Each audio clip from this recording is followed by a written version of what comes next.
Good morning, and welcome to the Way of Salvation Christian Church presents the one-year Chronological Bible 365-day reading plan brought to you by Tyndale House Publishers. I am Minister Jewett Peterson, and today is March 21st, 2025, and we're in the evening of the sixth day of the week. So today is the preparation day. And we'll be reading day 339 of our plan in the King James Version of the Bible. And day 339 consists of Acts chapter 27. And the word of the Lord says in Acts chapter 27, in the first section titled Paul's Journey to Rome, starting at verse 1. And when it was determined that we should sail into Italy, they delivered Paul and certain other prisoners unto one named Julius, a centurion of Augustus' band, and entering into a ship of Adramyttium,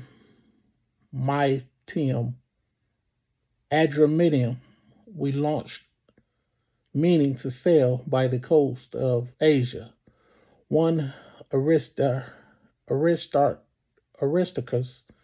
of Macedonia of Thessalonica, being with us. And the next day we touched Sidon, and Julius courteously entreated Paul and gave him liberty to go unto his friends to refresh himself. And when we had launched from thence, we sailed under Cyprus, because the winds were contrary. And when we had sailed over the sea of Cilicia and Pamphylia, we came to Myra, a city of Lycia. And there the centurion found a ship of Alexandria sailing into Italy, and he put us therein. And when we had sailed slowly many days, and scarce were come over against Cnidus, the wind not suffering us, we sailed under Crete, over against Salmon, and hardly passing it, came unto a place which is called the Fair Havens, nigh whereunto was the city of Lasea. Now when much time was spent, and when sailing was now dangerous, because the fast was now already past, Paul admonished them, and said unto them, Sirs, I perceive that this voyage will be with hurt and much damage, not only of the lading and ship, but also of our lives. Nevertheless, the centurion believed the master and the owner of the ship more than those things which were spoken by Paul. And because the haven was not commodious to winter in, the more part advised to depart thence also, if by any means they might attain to Phoenice, and there to winter, which is an haven of Crete, and lieth toward the south, west, and northwest. Next section is titled A Storm. We're going to be starting at verse 13. And when the south wind blew softly, supposing that they had obtained their purpose, losing thence, they sailed close by Crete. But not long after, there arose against it a tempestuous wind called Euroclayton. And when the ship was caught and could not bear up into the wind, we let her drive.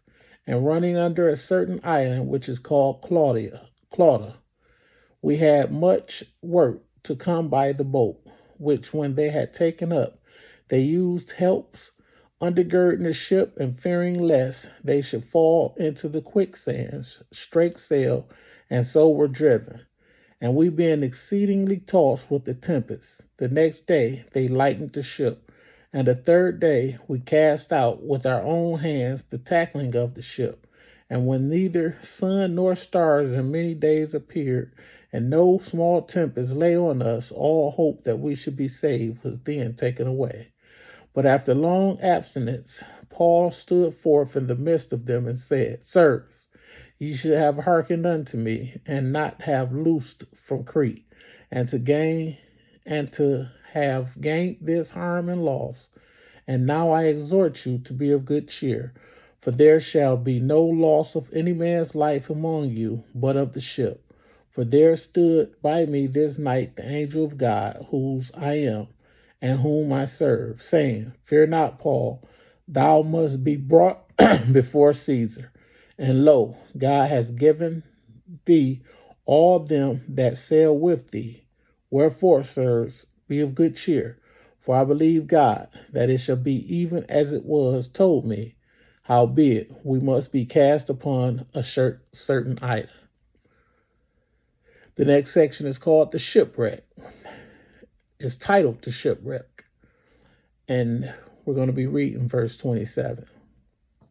But when the 14th night was come, as we were driven up and down in Adria, about midnight, the shipmen deemed that they drew near to some country, and sounded, and found it 20 fathoms. And when they had gone a little further, they sounded again, and found it 15 fathoms.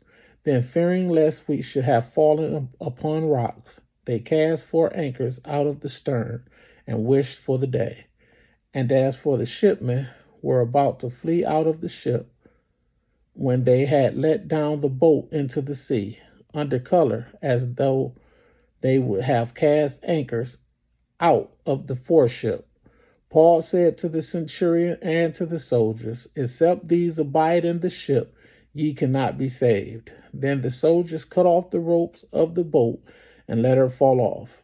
And while the day was coming on, Paul besought them all to take meat, saying, This day is the 14th day that ye have tarried and continued fasting, having taken nothing.